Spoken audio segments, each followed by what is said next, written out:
They gave me the worst room during our family trip, unaware that I was the owner of the hotel. I chose to remain silent and simply observe the annual family reunion. It was a tradition my mother refused to abandon, though for me, it always meant enduring constant comparisons and veiled insults. This year seemed no different, except for one thing. The luxury hotel where we would stay now belonged to me, the property I inherited from my grandfather 6 months earlier. As I entered the grand lobby of Hotel Miramar, my heart raced. I saw my sister Lucia, the family's golden child, being welcomed with warmth and laughter. No one even noticed me until my mother caught sight of me and frowned. "I didn't think you'd come, Carmen," she said, making no effort to hide her displeasure. I smiled politely. I wouldn't miss the family reunion for anything. My brother-in-law Roberto, Lucia's husband, scanned my outfit as he always did. "Looks like the graphic design business isn't paying much. ... He said mockingly. If only he knew.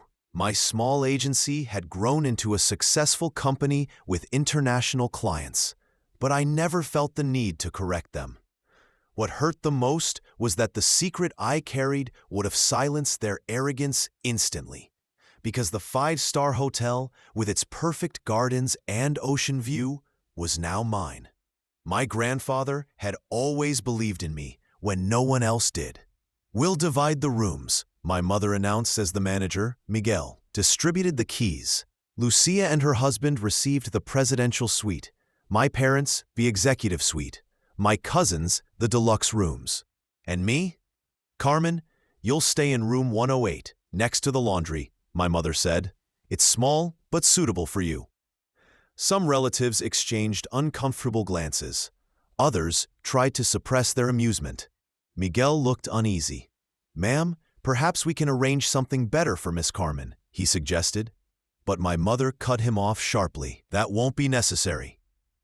Carmen's a simple girl. She doesn't need luxuries." Miguel gave me a subtle, knowing look. He was aware of who I truly was, but we had agreed to keep my ownership confidential throughout the reunion. "It's fine, Miguel," I said calmly. "Room 108 will do." I walked away, feeling their eyes on me. As I passed, I heard my cousin Daniela whisper, "As always, Carmen gets the leftovers." The room was exactly as I remembered it. Small, facing the service area, and filled with the hum of laundry machines. Sitting on the narrow bed, I took a deep breath. I wasn't there to prove anything or seek revenge. I simply wanted to understand why they had always treated me as if I was worth less. That evening at dinner, my family occupied the best table in the restaurant. My seat was hidden behind a column. While everyone ordered lavish dishes, I requested a simple salad. "Can't you afford more than that?" my father mocked. "We can pay for you if you want. ... The salad is fine, thank you," I replied, holding on to my composure. Conversation turned, as usual, toward Lucia, her promotion, her new home, her flawless life. "Our Lucia always had ambition," my mother said proudly. "Not like Carmen, wasting time with that art thing." Moments later, the head chef approached our table to greet everyone personally. When he saw me, he bowed slightly. "Was the salad to your liking, Miss Carmen?" he asked respectfully. "It was excellent, Antonio," I replied. I said with a smile. My family stared, puzzled. "You know the chef?" Lucia asked. "We've met before," I answered vaguely. The truth was, I had personally hired him 3 months earlier, after inheriting the hotel. As the night went on, the wine loosened their tongues and the insults grew sharper. The secret I held grew heavier. Should I tell them? Would they even believe that every word of mockery was being said under my own roof? Miguel approached quietly. "Miss Carmen, there's an urgent issue that needs your attention," he said softly. "What could be so urgent for Carmen?" Roberto sneered. "Did they run out of crayons?" I ignored him and excused myself. Inside the private office, Miguel looked troubled. "Miss, I can't stand seeing how they treat you. You're the owner here." "I know, Miguel," I said, "but there's something I need to understand first. There's a deeper reason for their resentment." I gazed out at the dark sea. "I think I'm close to finding it." When I returned, my relatives were laughing over dessert. My aunt Elena asked, "What did that employee want with you, Carmen?" My father frowned. "Yes, what business could you possibly have with the staff?" "Just a mix-up with a reservation," I replied casually. "Typical Carmen," Lucia whispered to her husband, "always causing issues." Later that night, I stayed in the empty lobby. Miguel approached with a cup of tea. "Your grandfather would be proud," he said softly. "He always knew you'd protect his legacy." I smiled faintly. Sometimes I wonder if he was wrong. Miguel shook his head. "You've achieved more in months than anyone else before you. The staff respects you deeply. Don Ernesto chose wisely." The next morning, during breakfast, several employees greeted me respectfully, but my family didn't notice. My mother eyed my plate of fruit. "That's all you're eating? No wonder you look frail." "I'm perfectly fine, Mom." "I just prefer something light," I said. "Light or cheap?" Roberto laughed loudly. "Always counting pennies, aren't you?" The others joined in, and I stayed silent. It still wasn't the right moment to reveal the truth. The day passed with planned activities: a tour, the pool, spa treatments. Naturally, my parents had arranged the best options for Lucia and her husband. When I arrived for my massage, I learned that my premium appointment had been canceled. "Sorry, Carmen," my mother said, feigning sympathy. "You'll have to take the basic one." Later, I discovered she had canceled it herself, calling it a waste. During lunch, the conversation turned to my grandfather's inheritance. "I'll never understand why Dad sold the hotel before he passed," my mother said. "It was his pride." "He must have gotten a great deal," my father added. Lucia sighed dramatically. "If the hotel were still ours, we'd be staying for free." "Maybe we could have given Carmen a better room too," she added mockingly. I held back a smile. If only they knew. That afternoon, while the others enjoyed a yacht trip, I slipped into my grandfather's old office, now mine. Miguel handed me a box. "These are your grandfather's personal documents," he said. I sifted through letters and photographs until I found one envelope dated 15 years ago, a letter from my mother to my grandfather. My breath caught as I read, "Dad, you must understand, Carmen isn't like us. Stop favoring her. It'll only harm her. Lucia deserves the inheritance, not her." My hands trembled as I found more letters, years of correspondence in which my mother tried to convince him that I was unworthy. Then, among them, a note from my grandfather addressed to her, never sent. "Isabel, it breaks my heart to see how you treat your daughter. Carmen has a strength and mind you fail to see. One day, you'll all realize your mistake." The truth hit me hard. My mother had orchestrated my rejection for years. "Are you all right, miss?" Miguel asked softly. "No," I whispered, "but I will be." I kept reading and found something even darker. My father and Roberto had once tried to buy the hotel at a low price before my grandfather's death. Suspicious, he instead left it secretly to me. A knock interrupted my thoughts. Daniela entered, eyeing the papers. "What are you doing here? This area's off limits." "She's reviewing hotel documents," Miguel said quickly. Daniela looked sus. "Strange they'd let you in here. They wouldn't even let us peek." "Maybe I'm not as unimportant as you all think," I replied, holding her gaze. For the first time, she seemed uncertain. "You were always grandfather's favorite," she said quietly before leaving. That night, during the formal dinner, the tension finally reached its breaking point. The hall glittered with candles, flowers, and fine crystal. I arrived late, dressed in a simple black gown I'd designed myself. "Finally," my mother said, annoyed. "We were about to start without you." Roberto, half drunk, boasted about his new real estate ventures. "I even plan to buy a hotel someday," he bragged. Lucia smiled proudly. He has real business talent, unlike some people here. My father raised his glass. To Roberto and Lucia, the pride of our family. I stayed quiet, my glass untouched. Daniela watched me closely, then said, "Carmen, I saw you in the private office today. You seemed quite at home there." The room fell silent. "What were you doing in restricted areas?" my father demanded. "I was just looking into some things about the hotel," I said calmly. "For what reason?" my mother scoffed. "It's not like you'll ever own one." Roberto laughed loudly.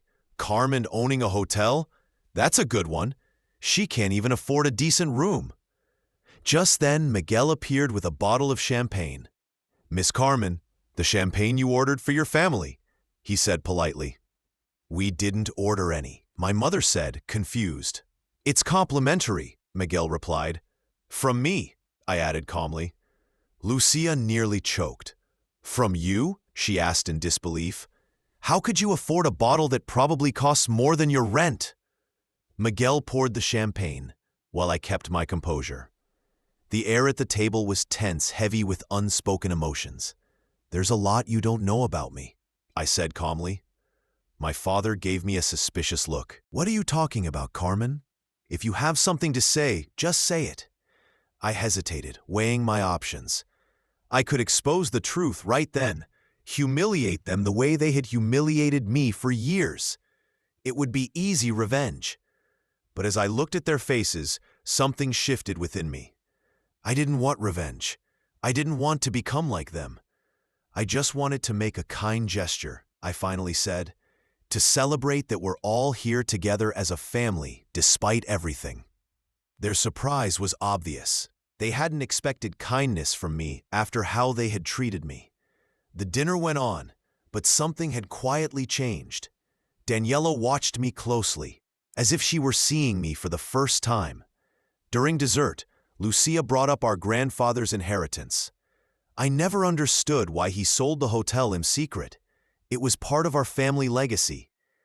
"Maybe because he knew some would try to take advantage," I replied, looking directly at my father and Roberto. "What are you implying?" Roberto snapped defensively. "Nothing," I said evenly. "Just that grandfather was wiser than people gave him credit for." My father stared at me with a mix of suspicion and unease. "Carmen, if you know something about that sale, you should tell the family." "Am I part of the family now?" I asked softly. "That's interesting. A few hours ago, I was the poor relative who didn't even deserve a proper room." A heavy silence filled the table. My mother tried to change the subject, but I continued. "You know, grandfather confided in me a lot. I spent hours with him while you were busy with your important lives. He told me about his plans for the hotel and what he wanted for his legacy." Lucia leaned forward. "And what did he say?" "He said a family business is like a mirror. It reflects the values of those who run it." I paused. "And that appearances can often be deceiving." Roberto slammed his hand on the table. "Enough with the riddles. If you have something to say, speak clearly." At that moment, the hotel's general manager approached. "Excuse me for interrupting. I just wanted to make sure everything is to your liking, especially for you, Miss Carmen." My family shifted uncomfortably at the attention I was getting. "Everything's perfect, Javier. Thank you," I said with a smile. "Why are they treating you like someone important?" my father demanded. I took a deep breath. I hadn't planned to reveal the truth that night, but I had no choice now. "Because they know my work," I replied. "They respect what I do." "Drawing logos?" Roberto mocked. "I design corporate identities for international companies," I corrected him. "My agency has clients across 3 continents and 30 employees. Last year, our revenue exceeded $3 million. The shock on their faces was instant. My mother almost dropped her glass. "You're lying," Lucia accused. "If you were that successful, you'd have bragged about it." "Unlike some people, I don't need constant validation," I said evenly. "There's a difference between humility and letting people treat you like nothing." My mother frowned. If you're so successful, why did you agree to stay in that awful room?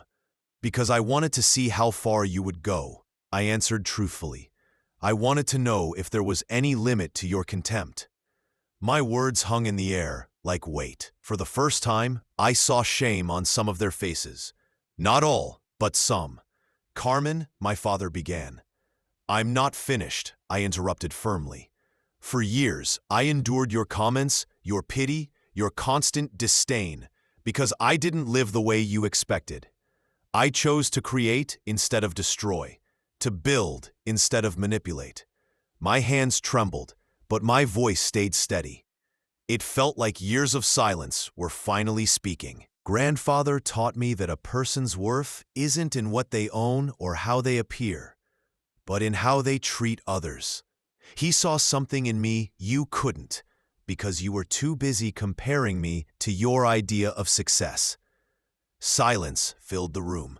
I saw disbelief, shame, confusion, and for some, the first spark of understanding. If that's true, my father finally said, why didn't you ever tell us? Would you have listened? I asked quietly, or just found another way to belittle my achievements? He didn't respond. He didn't need to. The dinner ended in uneasy silence. As the others left, Daniela stayed. She sat beside me and spoke softly. I always knew you were different, she said. Grandfather told me to watch you, to learn from you. I never understood why until now. Our eyes met in quiet understanding. Carmen, she said, there's more to this, I nodded. isn't there? Yes. Something about And grandfather tomorrow, and the hotel everyone will you know. haven't told us. Roberto looked skeptical. 3 million in revenue? Impressive, if it's true. Though revenue isn't profit, of course. My profit margin was 28% last year, after taxes, I replied calmly. His face shifted from doubt to reluctant respect. At 10 o'clock, Miguel approached. Miss Carmen, everything is ready for the meeting you requested. My family looked puzzled. I've prepared a short presentation about the hotel's history, I explained. I thought you'd appreciate it, considering what it meant to grandfather. We walked to the main conference room, an elegant space with ocean views. Inside, to my surprise, was not just the hotel's management, but also an older, distinguished man I immediately recognized, Arturo Mendez, grandfather's lawyer. What's going on, Carmen? My father asked, uneasy. Please take your seats, I said. Once they did, I stood before them, my heart pounding, but my voice firm. This hotel was Grandfather Thank you for coming. Ernesto's Crown jewel. He built it from nothing, turning a small inn into one of the finest hotels on the coast. I turned on the projector, showing old photos. My family watched in nostalgic silence. What you may not know, I continued, is what really happened to the hotel after his death. My mother tensed. He sold it before he died. We never knew to whom. That's not exactly true, Mendez said. Don Ernesto didn't sell the hotel. He transferred it into a trust. A trust? My father repeated. Why weren't we told? Because it wasn't relevant to you, Mendez said coldly. The trust had a single beneficiary. All eyes turned toward me.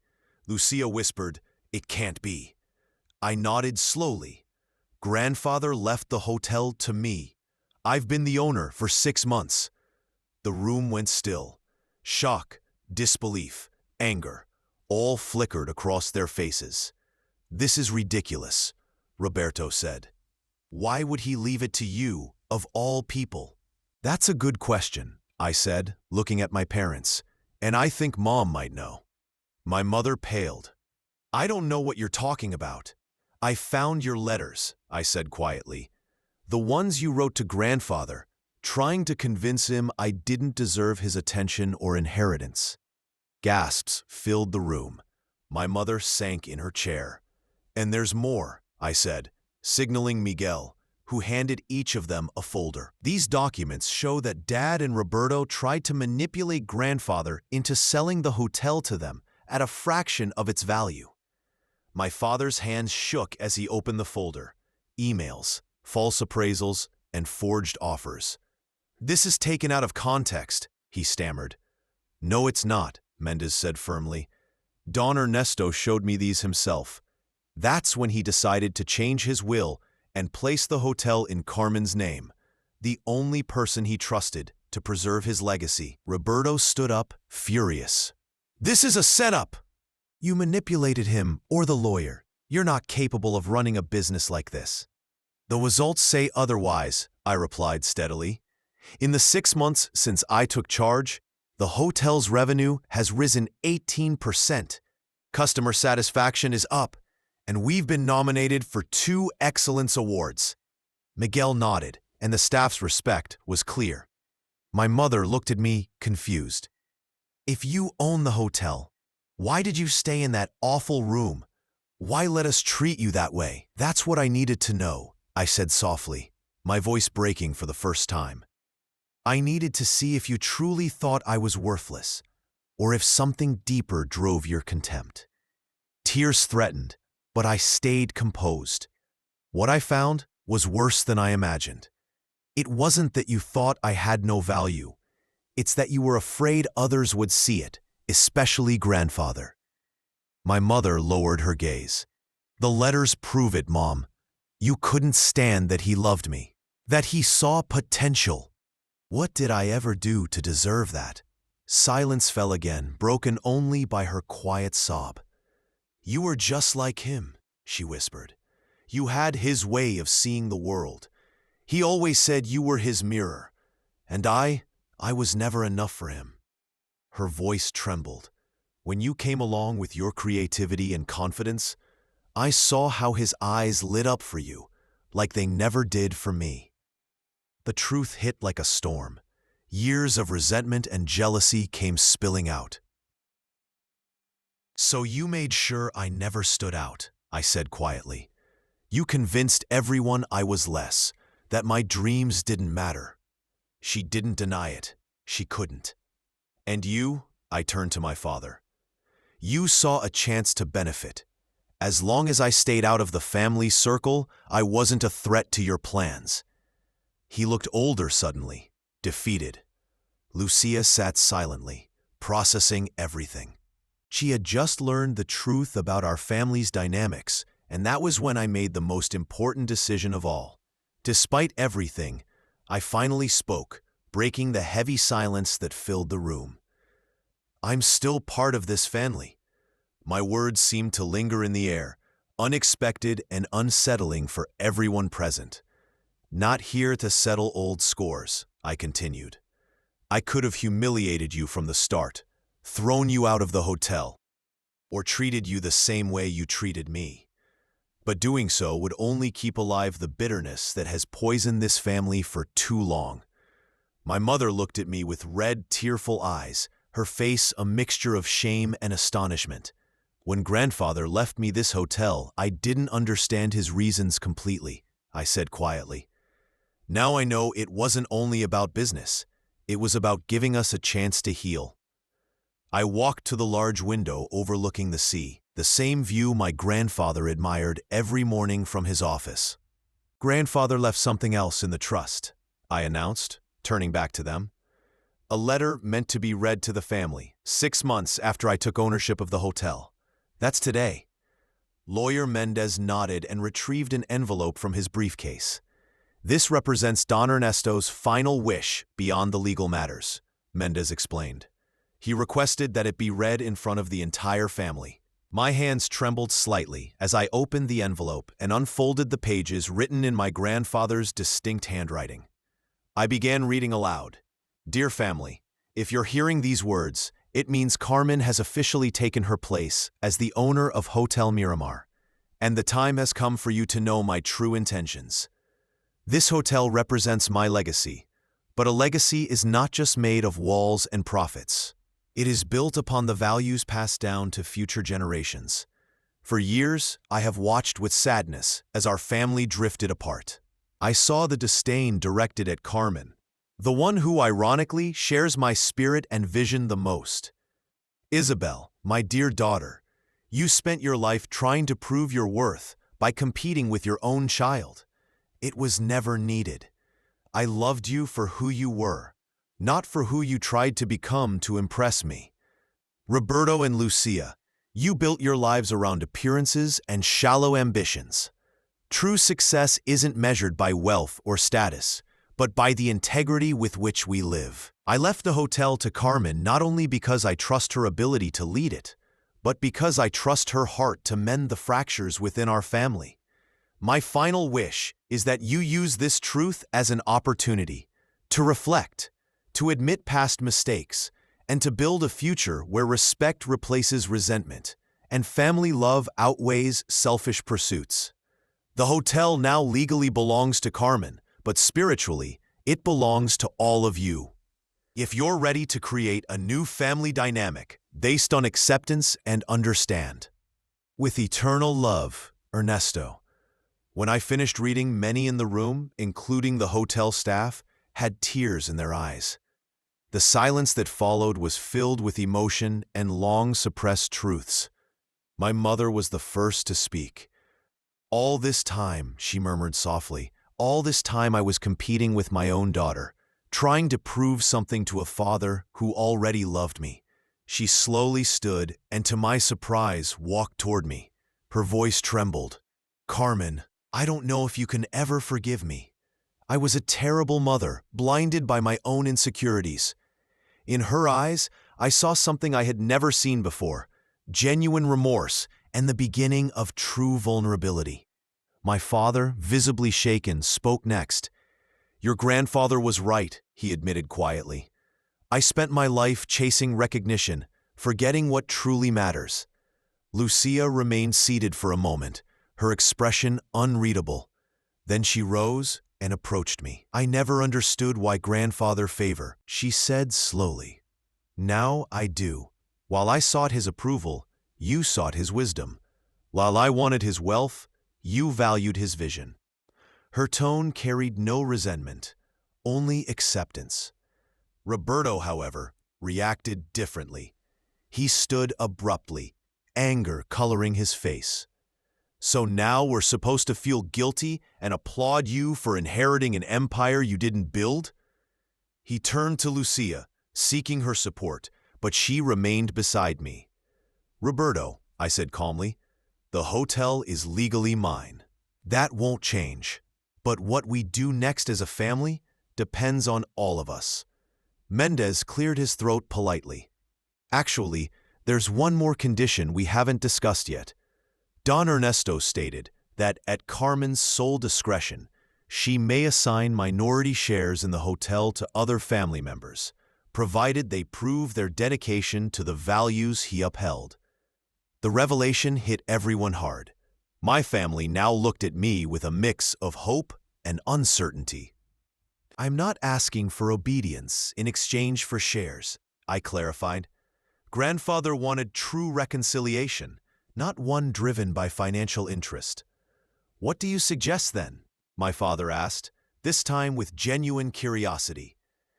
I took a deep breath. This was the moment I had been waiting for, the chance to turn our pain into purpose. "I suggest we face the truth," I began. "We are a dysfunctional family that has hurt each other deeply. We can't erase the past. But we can shape our future. The hotel will remain under my direction, but I'm proposing a family council, not to make operational decisions, but to protect grandfather's legacy through philanthropy, community work, and the values he stood for." "And the shares?" Roberto asked, still doubtful. "They'll be earned," I said firmly. "Not through flattery or empty promises, but through actions that prove real understanding of grandfather's message." My mother stepped forward and gently took my hands. "I don't deserve another chance," she whispered through tears. "But if you're willing to give me one, I'll do everything to become the mother I should have been." My own tears surfaced. Years of yearning for her affection culminated in that fragile moment. "That's all I ever wanted, Mom," I replied softly. My father joined us, followed by Lucia. Roberto remained distant, torn between confusion and pride. "I need time to process this," he finally said, walking toward the door. Take all the time you need, I answered. The door will be open when you're ready. After he left, the atmosphere shifted. The tension lifted, and for the first time in decades, we could breathe freely. The staff, deeply moved, quietly began leaving the room under Miguel's direction, giving us privacy. When only the family and Mendez remained, Lucia asked, "What now? How do we begin to fix all this?" "With honesty," I replied. "Grandfather always said, family wounds heal only when exposed to air. We've hidden our pain for too long." My father nodded thoughtfully. "You have his wisdom, Carmen. You always have." Mendez stood and gathered his briefcase. "My work here is done. Don Ernesto would be proud of how you handled this, Carmen," he said before leaving. Then he added, "By the way, there's another box of your grandfather's personal papers in my office, including his diaries from when he built the hotel. I believe you'll find them meaningful." After he left, we sat together in quiet reflection, a silence that felt peaceful rather than strained. "I never asked about your business," my mother said suddenly. "3 million in revenue and 30 employees. You must be very good at what you do." I smiled. "I am, and I'd love to show you someday." "I'd like that," she said sincerely. Lucia, ever practical, asked, "What about the rest of the family weekend? Do we continue as planned?" "I think we should," I replied after a moment. "But with some changes. I'll be moving into the suite that belongs to me as the owner." "And Roberto?" my father asked. "Let's give him space," I said. "Some people need more time to face the truth." That night, as the staff moved my belongings into the main suite, I felt a mix of emotions. Not the satisfaction of revenge, but the deeper peace of ending a toxic cycle. From the terrace, I looked out at the sea my grandfather once admired. The wind carried the scent of salt and new beginnings. "You were right, grandfather," I whispered. "True strength isn't about humiliating those who hurt us. It's about giving them the chance to change." I remembered his words. "A hotel is like a family, Carmen. Every room is different. Every guest brings their own story. The key is to make everyone feel valued, not despite their differences, but because of them." For the first time, I felt our family could become the kind of home he envisioned. A place where everyone had a place without losing their sense of belonging. The journey would be long and challenging. Some wounds might never fully heal. But we had taken the first and most important step, facing the truth and choosing not to turn away. Epilogue. A year has passed since that unforgettable family gathering. Hotel Miramar flourishes under my leadership, with initiatives grandfather would have loved. A scholarship fund for local youth, accessible rooms for people with disabilities, and strong commitments to sustainability. My relationship with my family has transformed in ways I never thought possible. My mother and I share weekly lunches where we rebuild what was lost. She no longer competes with me. She's learning to know me. Sometimes, when we discuss business or design, I see pride in her eyes, the kind I once longed for. Lucia surprised us all. After deep reflection, she went back to university to study social work. "I want to build something meaningful on my own," she said. Her change has been profound and sincere. My father found new purpose coordinating youth entrepreneurship programs at the hotel. "Teaching them what I've learned, mistakes and all, gives me more satisfaction than wealth ever did," he told me. Roberto took 6 months to reach out. When he finally did, it was not to ask for inheritance, but for opportunity. He now manages the hotel's expansion division. His ambition now serving something greater. Room 108, where I once stayed that first day, has been turned into a small museum dedicated to the hotel's history and grandfather's vision. His letter hangs framed at the end of the tour.